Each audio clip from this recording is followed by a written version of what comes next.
Nós estamos pregando na série Conduzidos pelo Espírito Santo. E o tema da mensagem de hoje é criação e restauração. E nós vamos começar lendo Gênesis capítulo 1, os 3 primeiros versículos que dizem: No princípio criou Deus os céus e a terra. A terra, porém, estava sem forma e vazia. Havia trevas sobre a face do abismo. E o Espírito de Deus pairava sobre as águas. Disse Deus: haja luz, e houve luz. Esse é um dos textos mais conhecidos das Escrituras. Afinal de contas, a Bíblia inicia com essas palavras. E é interessante notar, e vale a pena citar, que no texto hebraico nós temos aqui 28 letras. Bereshit bara Elohim et hashamayim ve'et haaretz. 28, porque 7 é o número da perfeição e 4 é o número da criação.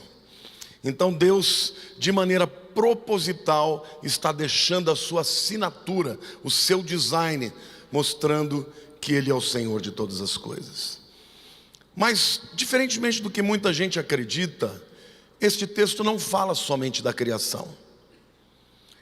Ele fala da criação e de um caos que aconteceu após a criação. Na verdade, os teólogos entendem que este caos, que eu vou explicar para vocês mais para frente, é a rebelião de Satanás.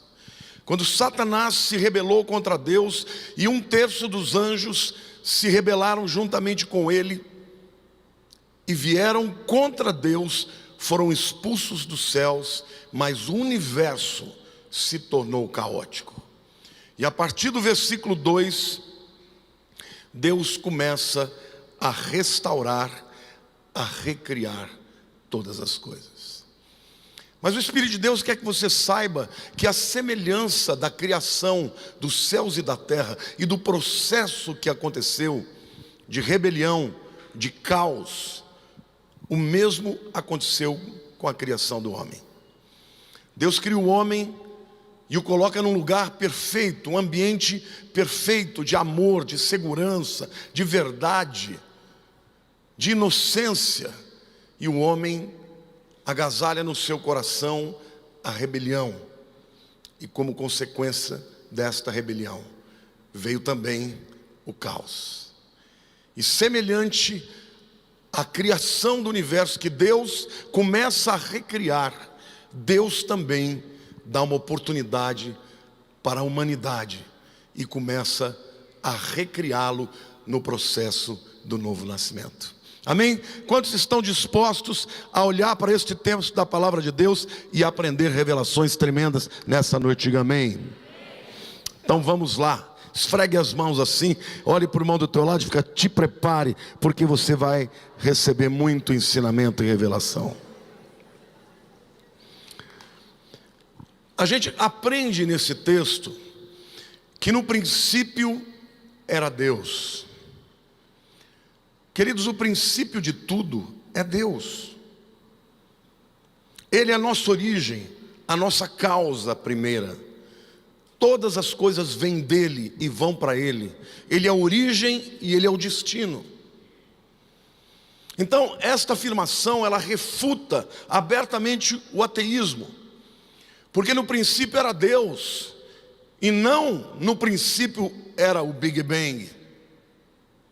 Eu fico intrigado como pessoas podem acreditar que um universo tão complexo, tão extraordinário, tão grandioso, veio de uma concentração de matéria menor do que a cabeça de um alfinete, e que toda a energia, toda a massa do universo estava ali, e do nada explodiu, e nesta explosão criou tanta coisa extraordinária, perfeita. Desde quando o nada cria o tudo?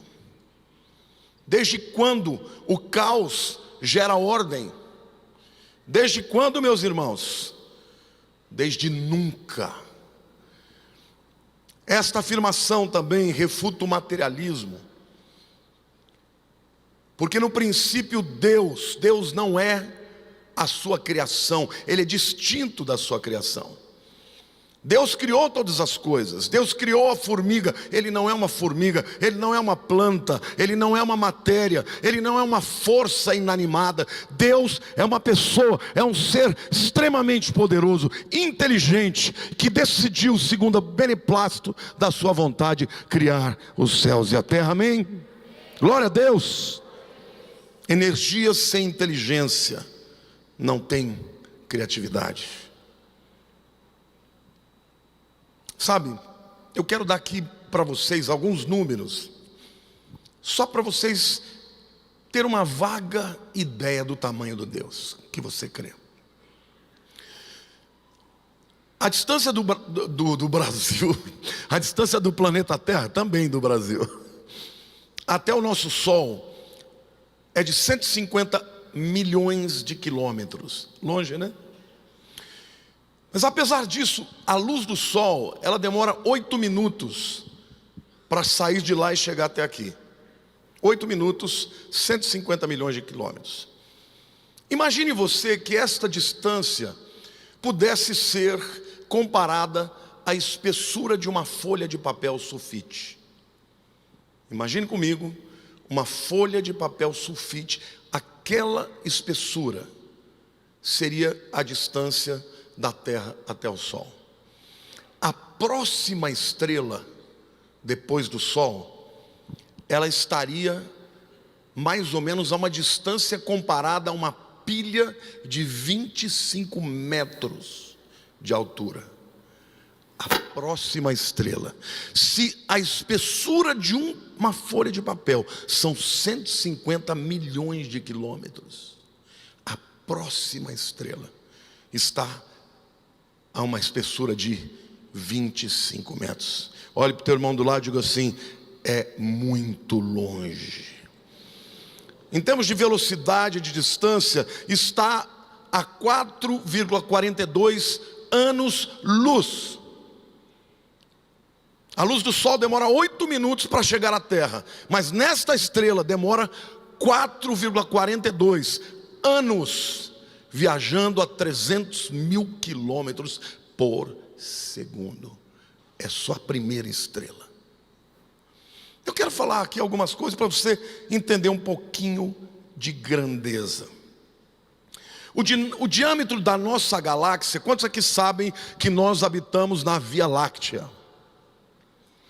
O diâmetro da nossa galáxia, se comparado àquela espessura de um papel sulfite, seria uma pilha de 500 quilômetros. Portanto, 500 quilômetros em relação a uma folha de papel sulfite. Olhe para a pessoa do teu lado e diga assim: o teu Deus é grande demais. Eu vou dar um exemplo para vocês aqui. Na constelação de Órion, há duas estrelas que são dignas de nota. A primeira delas é Rigel. Rigel é 15.000 vezes mais brilhante do que o Sol. 15.000 vezes. E portanto mais quente. A estrela Antares é 36 milhões de vezes maior do que o nosso Sol. Olha para a pessoa do teu lado e diga assim: no universo você é menos do que um micróbio. Queridos, no centro do nosso Sol as coisas são muito quentes. 16 milhões de graus Celsius é a temperatura do nosso Sol, no seu interior. Se nós pudéssemos pegar uma quantidade de energia do tamanho de uma cabeça de uma caneta Bic, se nós colocássemos no Rio de Janeiro energia contida na cabeça de uma caneta Bic, tudo isso aqui seria incinerado. Por isso que a 150 milhões de quilômetros, o Sol manda a sua energia, a sua radiação, e nós somos abençoados com a vida. Se ele tivesse um pouquinho mais perto, não haveria vida aqui. Se ele tivesse um pouquinho mais longe, não haveria vida aqui. Se a inclinação da Terra em relação ao Sol fosse um pouquinho maior, não haveria vida aqui. Deus criou todas as coisas. Glória a Deus, você pode aplaudir o Senhor?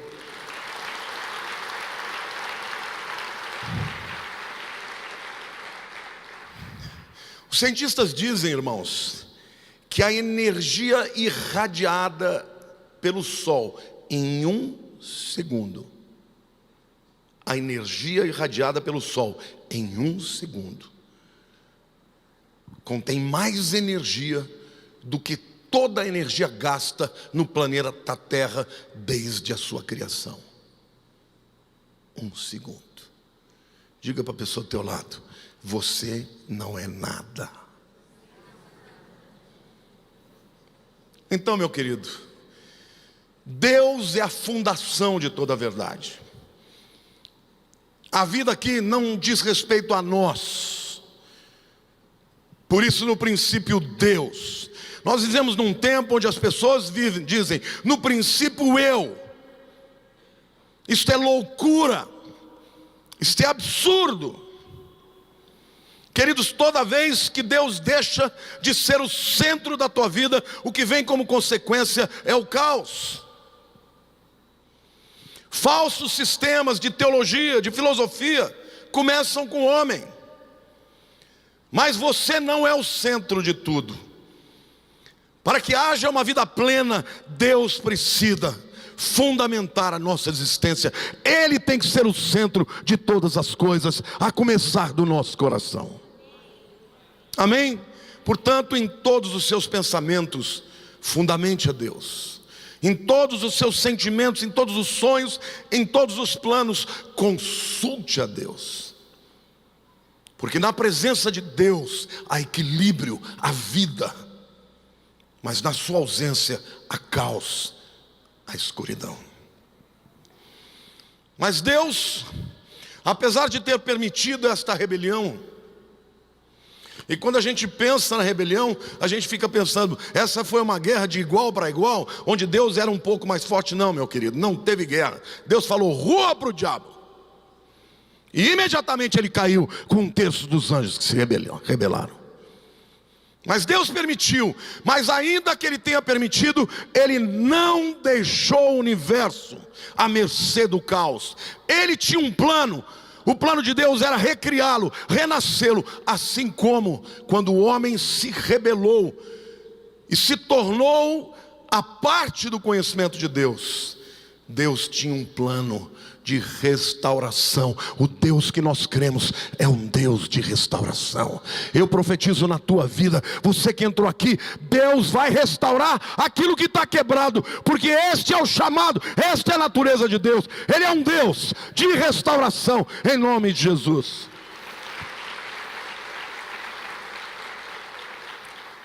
E não pense você que Deus foi pego de surpresa. Esta palavra não existe no vocabulário de Deus.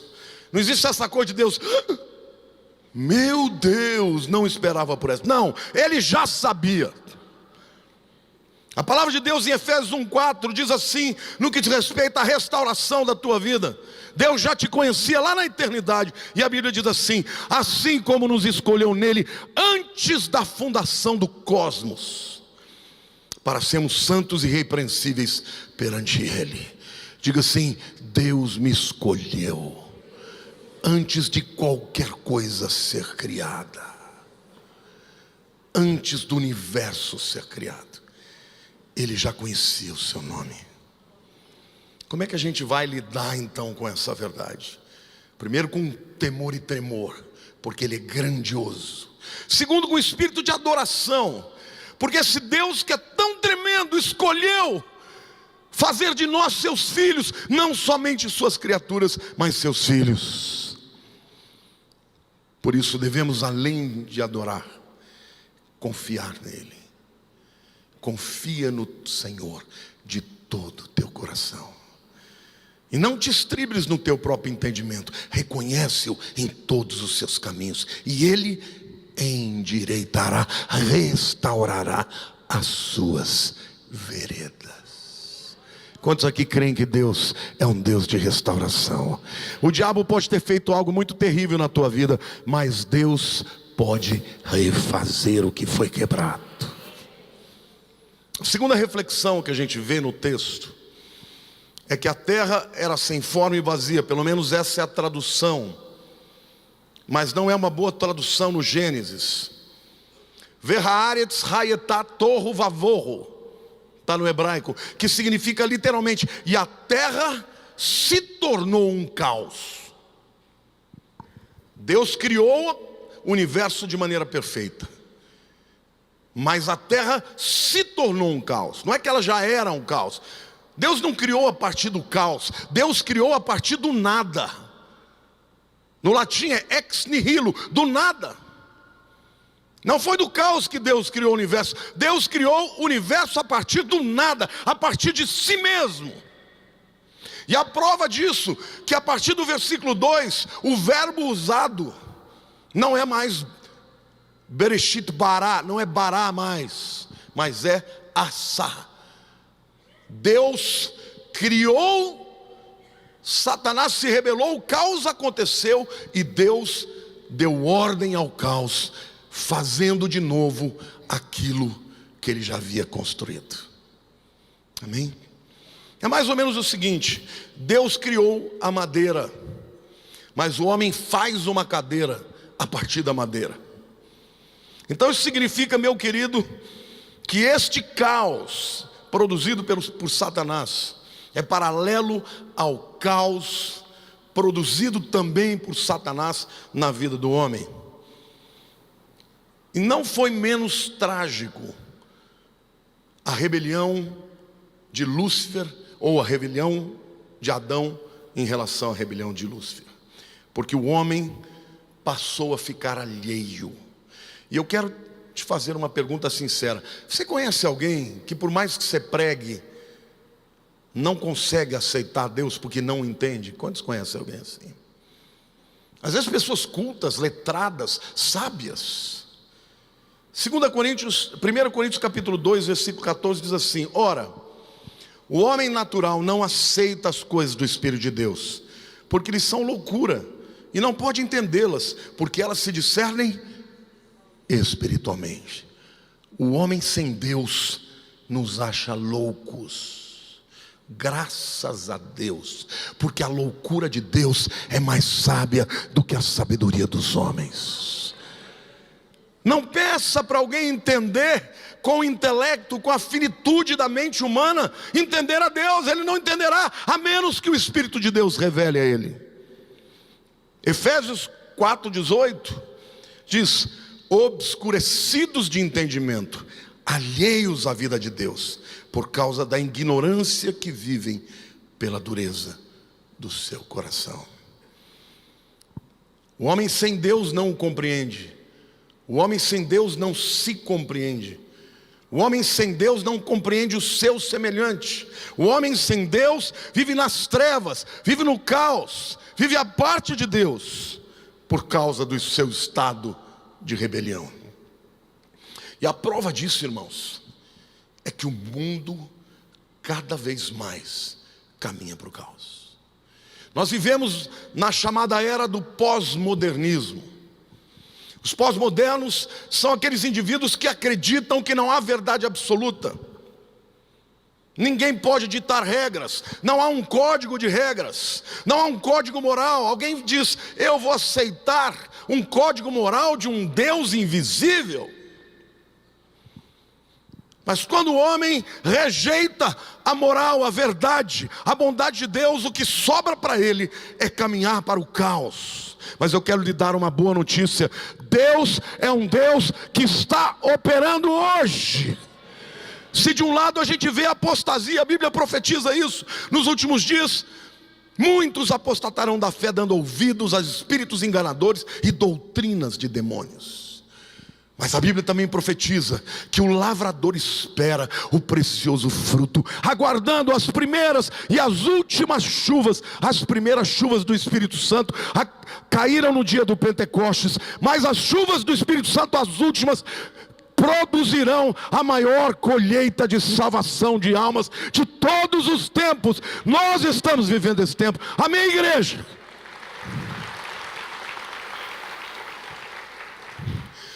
O caos não é definitivo. Quando a gente olha para a palavra, a gente percebe que Deus em todo o tempo pensou na restauração.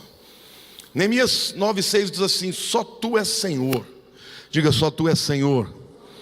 Tu fizeste o céu dos céus e todo o seu exército, a terra e tudo quanto nela há, os mares e tudo quanto há neles, e tu os preservas a todos com vida, e o exército dos céus te adora. Deus não deixou Satanás destruir tudo, Ele preserva os seus.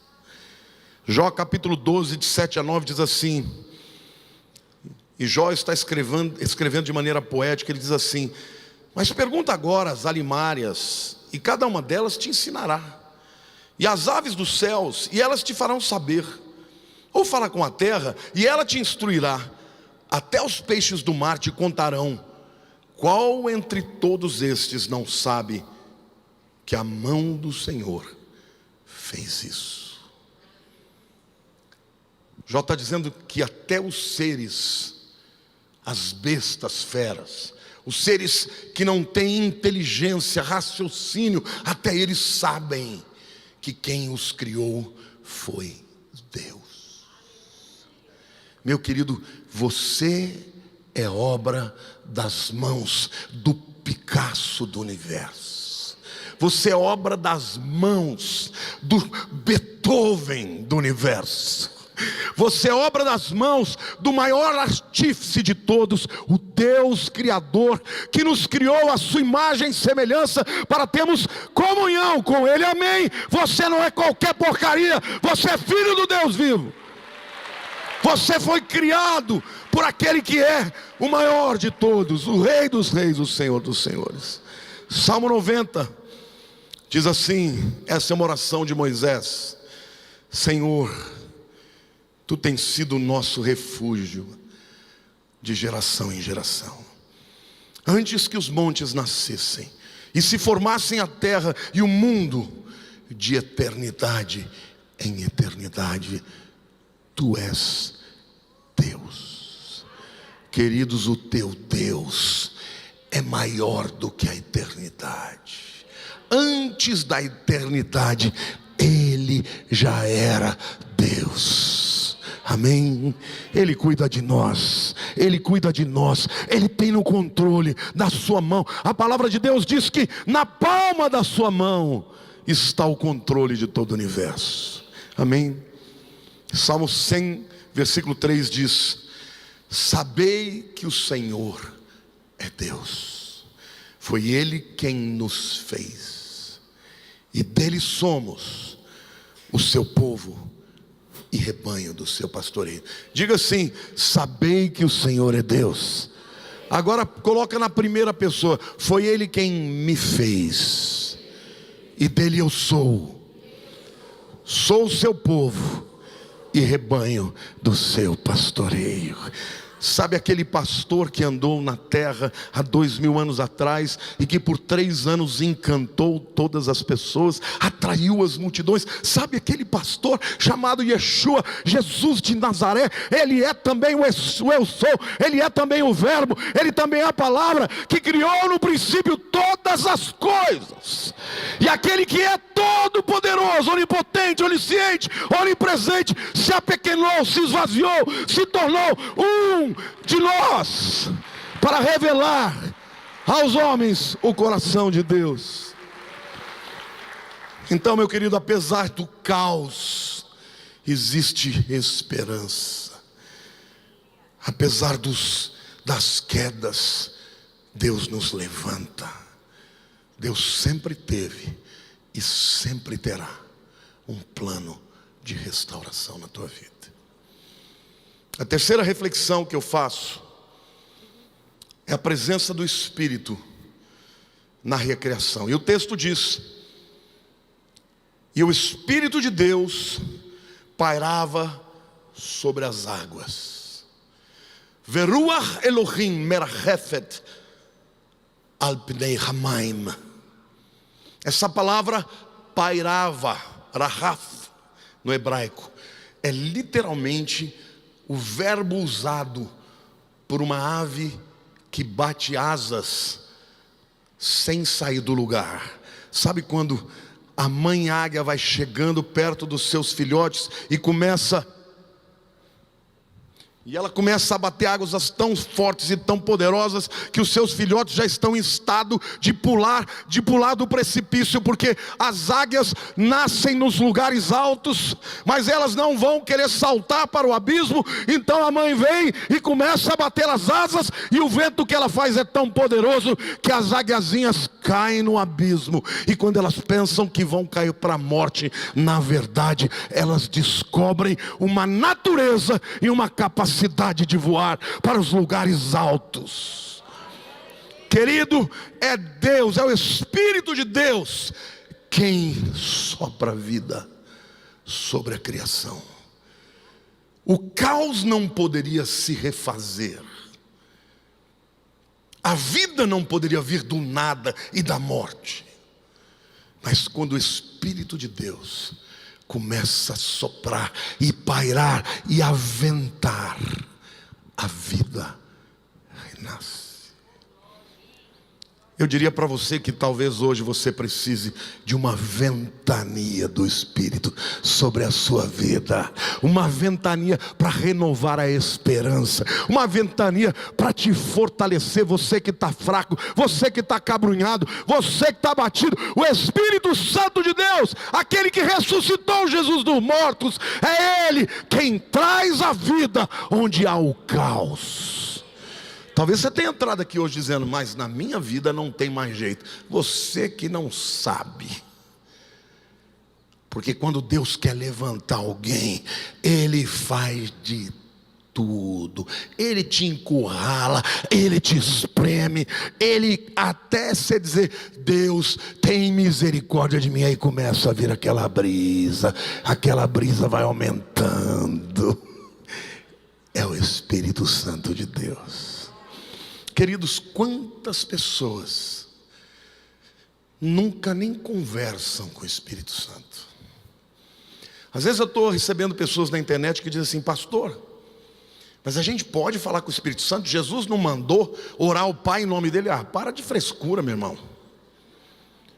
A palavra de Deus fala sobre a comunhão do Espírito Santo. Como é que você pode ter comunhão com alguém se você não conversa com ele? Ele está dentro de você, Ele habita dentro de você. Jesus disse: eu tenho que ir para o Pai, para que outro Consolador venha. Ele habita convosco, estará dentro de vós o Espírito da verdade, que vos guiará a toda a verdade. Amém, igreja? É o Espírito Santo. Este é o tempo dele.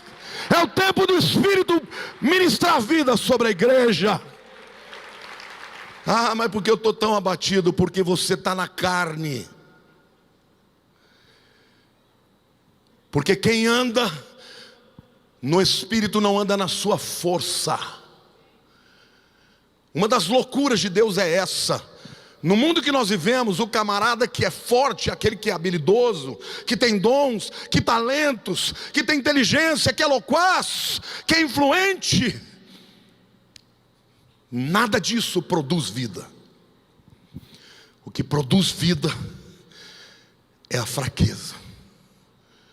Porque quando eu sou fraco, é que eu sou forte. Então o fato de você estar fraco, enfraquecido, não é desculpa para que permaneça assim. Porque Deus, o Espírito de Deus, sopra a vida sobre você. Você quer ver? E eu não estou aqui para te julgar, porque todos nós temos os nossos momentos. O apóstolo Pedro fez um monte de besteira, negou, traiu, fugiu, ficou escondido dentro de um cenáculo. Até quando viu Jesus Cristo ressuscitado, o camarada não se levantou.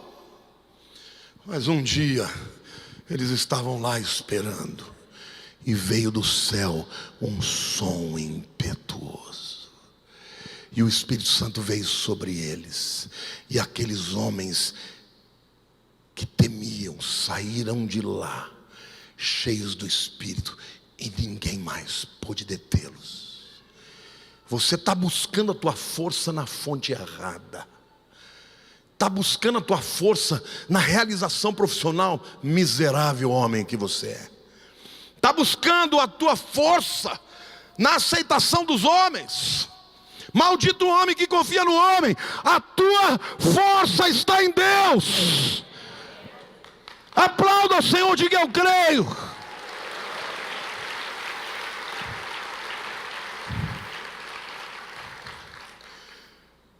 O apóstolo Paulo disse que Satanás mandou um anjo para açoitá-lo e persegui-lo. Quando você vê a palavra dizendo um mensageiro de Satanás me foi enviado, a palavra no grego é um anjo de Satanás me foi enviado. E ele orou 3 vezes para Deus livrá-lo, e Deus disse não. Tem muita gente dizendo assim: pastor, por que Deus não responde a minha oração? Sabe, querido, não também é resposta. Não também é resposta. E às vezes Deus diz não, para que toda a vaidade, toda a força do homem, todo o sentimento de autossuficiência morra. Porque na hora que você diz: Deus, socorro, sozinho eu não consigo, aí o Espírito Santo sopra, e quando ele sopra, a vida renasce. Amém, igreja? Glória a Deus.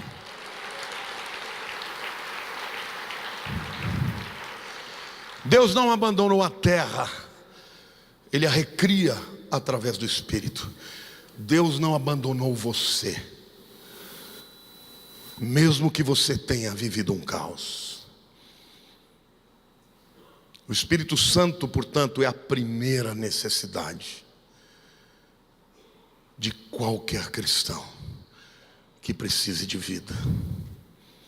É Ele quem vai produzir regeneração, salvação. Ninguém nasce de novo se não for da água e do Espírito. A água é a palavra, o Espírito é o Espírito de Deus. Ninguém nasce de novo por inteligência e capacidade humana de discernir. Não, é Deus quem revela, é o Espírito quem sopra. Quantos aqui creem de todo o coração que Jesus é o Senhor da tua vida?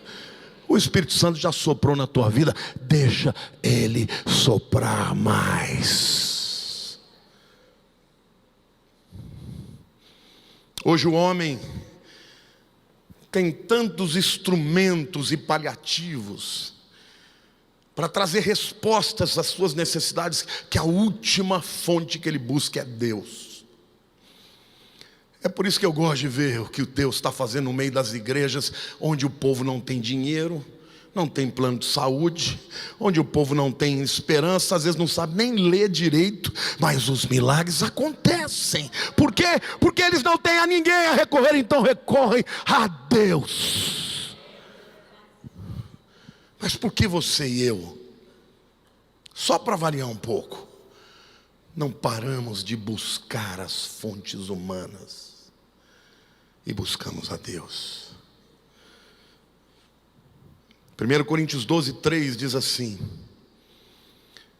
por isso precisam compreender que ninguém que diz que Jesus seja maldito pode estar falando pelo poder do Espírito de Deus, e que ninguém pode dizer Jesus é o Senhor, diga ninguém pode dizer que Jesus é o Senhor, a não ser que seja guiado pelo Espírito Santo. 1 Coríntios 1:18 diz: certamente a palavra da cruz é loucura para os que se perdem, mas para nós que somos salvos, poder de Deus. Amém? Diga: o Espírito Santo produz vida. Amém? A quarta reflexão que eu faço é sobre a presença da palavra no novo nascimento. Disse Deus: haja luz, e houve luz. E viu Deus que a luz era boa, e fez separação entre a luz e as trevas. Chamou Deus a luz dia, e as trevas noite. Tivemos em primeiro lugar, portanto, a presença do Espírito Santo soprando vida, ventando vida sobre o universo. Mas em seguida Deus fala: haja luz. Deus podia ter criado sem falar, mas a Bíblia diz que Ele criou falando. E o apóstolo João entende que esta palavra que é dita e que é citada aqui 10 vezes, nada mais é do que o próprio Senhor Jesus, o Verbo de Deus. Colossenses fala: todas as coisas foram criadas por meio dele, e sem ele nada do que foi feito se fez. Sabe, meu querido, eu quero te dizer que para haver restauração do caos, para que as trevas deem lugar à luz, é necessária a operação de Deus Pai, de Deus Filho e de Deus Espírito. Mas o Deus Espírito, em conjunção com Deus Palavra, produz a vida segundo a determinação de Deus Pai. Amém? Quem é a palavra? Diga Jesus. Mas a palavra também é a palavra escrita. Meu querido, você sabia que o Salmo 119 é um salmo lindo, e ele é todo poético, ele é feito de maneira extraordinária. Ele tem 176 versículos, é o capítulo mais comprido da Bíblia. Ele começa os primeiros 8 versículos com a letra Aleph, que é a primeira letra do alfabeto hebraico, como se fosse o A. São 22 segmentos, 8 versículos para cada letra do alfabeto. É como se fosse uma com A, 8 versículos com A, 8 com B, 8 com C, e daí por diante. 176 versículos usando todas as letras do alfabeto hebraico. Sabe falando de quê? Da palavra. Só da palavra. Nós vemos nesse salmo, querido, 25 vezes a palavra Torá, que é lei. Edut, testemunha, aparece 22 vezes. Estatuto, roc, aparece 22 vezes. Mitzvah, mandamento, aparece 22 vezes. Mishpat, juízo, aparece 22 vezes. Dabar, palavra, aparece 22 vezes. Pikud, preceito, aparece 21 vezes. Ima, que significa dizer, também aparece 19 vezes. E derer, caminho, aparece 10 vezes. A palavra de Deus tem vida. Quando você lê qualquer livro do mundo, ele pode acrescentar conhecimento para você. Mas a palavra de Deus produz vida. Eu quero te desafiar. Você que está vivendo depressão. Depressão é doença do século. Comece a ler a Bíblia todo dia. E não só leia, ore a Bíblia, cante a Bíblia, profetize a Bíblia, fale a Bíblia, pregue a Bíblia. E eu te desafio, se a Bíblia não vai transformar você. Amém, irmãos? Glória a Deus.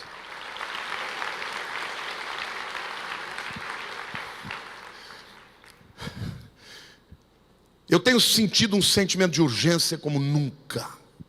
Eu tenho orado para Deus todo dia, irmãos. Eu acordo de madrugada e eu fico buscando o Espírito Santo. Eu acordo de manhã e já começo a orar.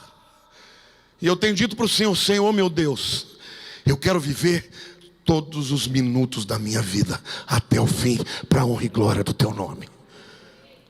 Satanás quer roubar a tua energia, quer roubar a tua alegria, quer roubar o primeiro amor, quer roubar a tua coragem de enfrentar o diabo. Levanta, o mundo diz levanta, sacode a poeira e dá a volta por cima. Mas a palavra de Deus diz levanta, porque resplandece a tua luz, e a glória do Senhor encherá a tua vida. Amém, igreja?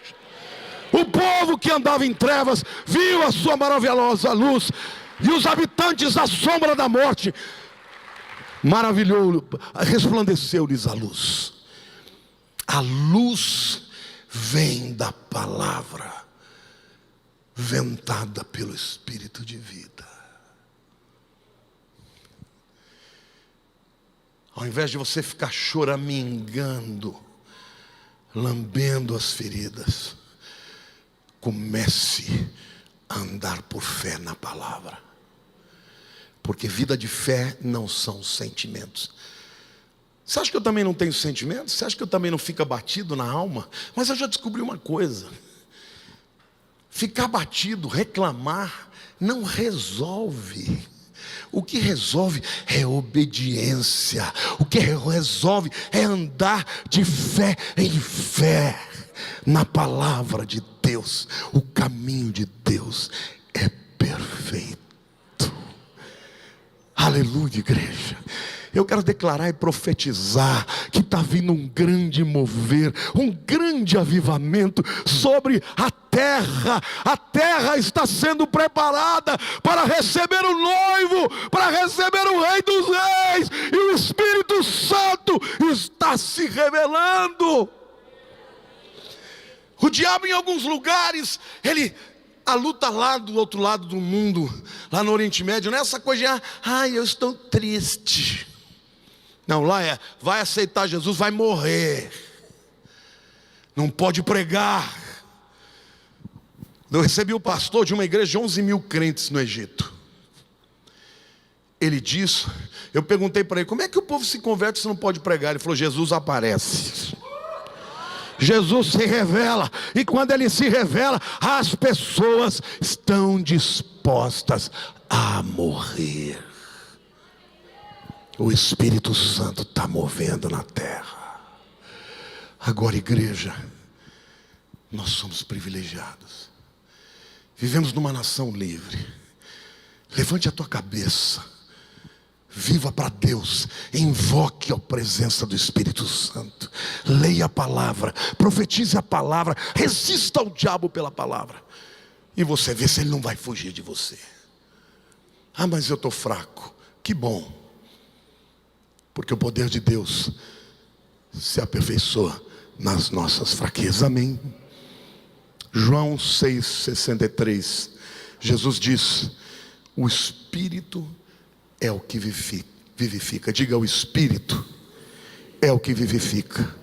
A carne para nada aproveita.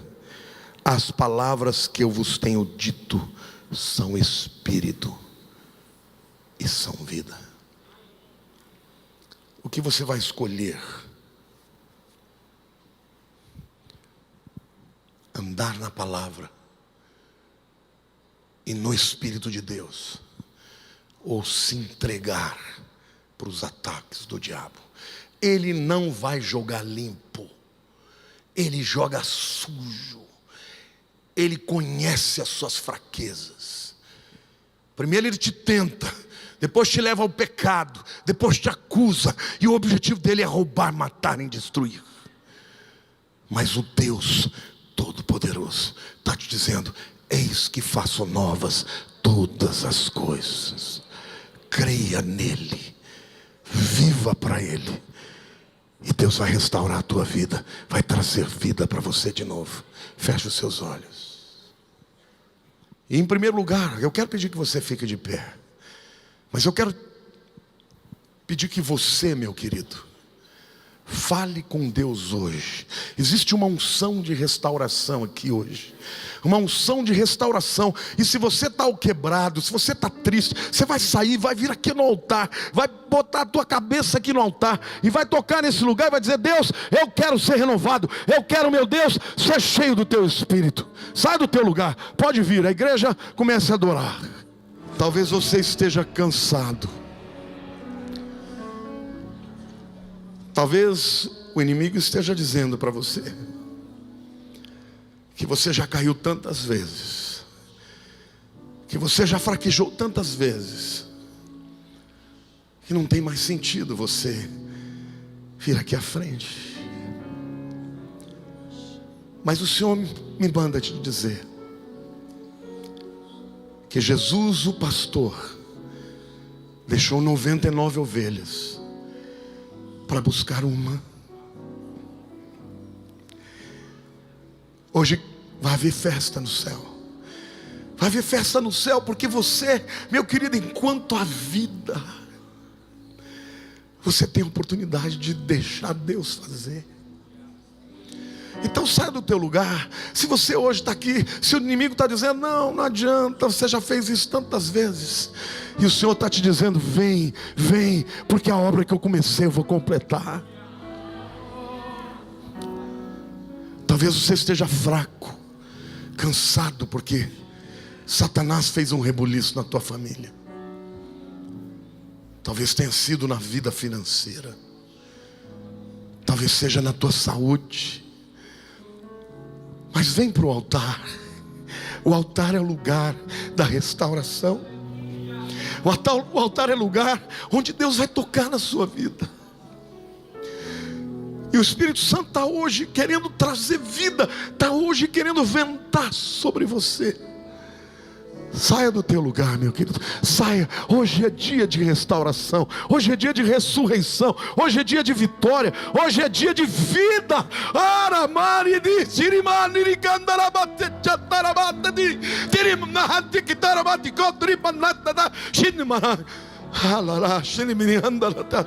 Oh Espírito Santo de Deus, vai envergonhando o diabo agora, quebrando as cadeias. Vai envergonhando o diabo agora, transformando o coração. Pai, arranca dos teus filhos, arranca, nem que seja um clamor abafado, mas que possa dizer, o nome de Jesus tem poder.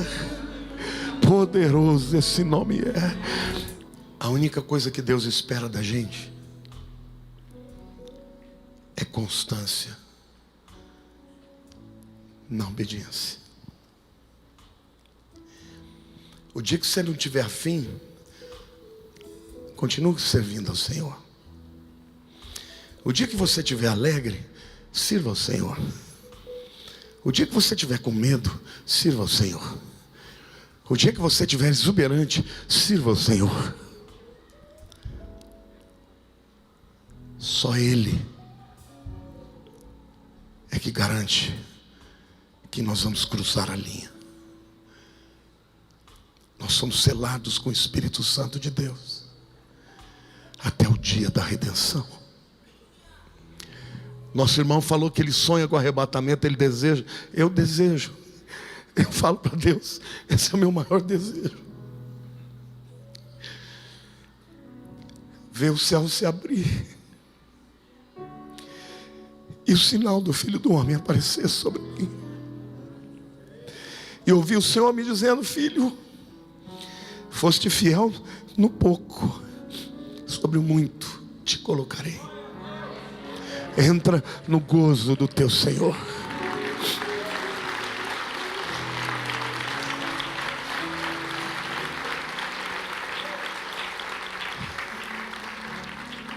Para a igreja de Filadélfia, Jesus diz, eu sei que tem tens pouca força. Nós não temos visto os muitos milagres que aconteciam na igreja primitiva.